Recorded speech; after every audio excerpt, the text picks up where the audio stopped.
Today I'm talking about the importance of grounding a fence. This is an older substation.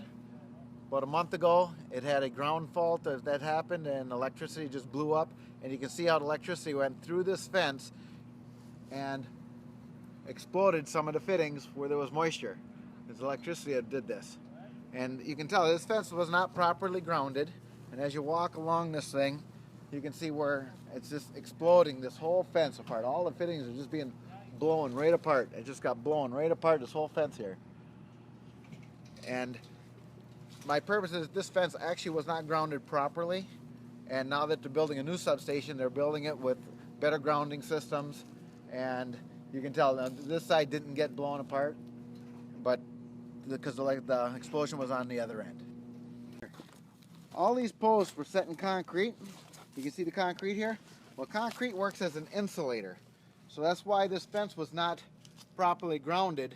You can see that there are some ground rods going through here on the gates, but there is no ground rods in the ground here. So this fence was not properly grounded, and that's why we had such an explosion on this fence. So proper grounding is very important, especially around substations, airports, where you get a lot of electricity from lightnings.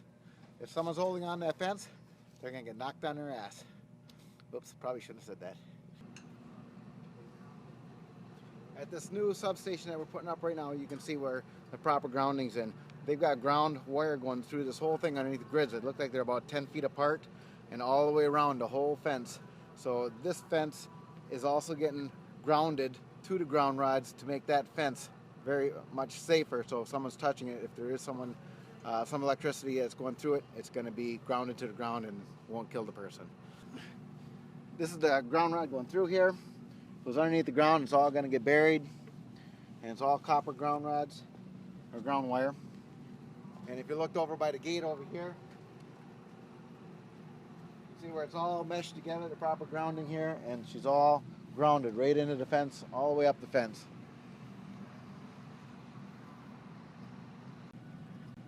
And you can notice here, even the gates themselves are grounded. There's another ground going from here to the gates, taped to all the gates.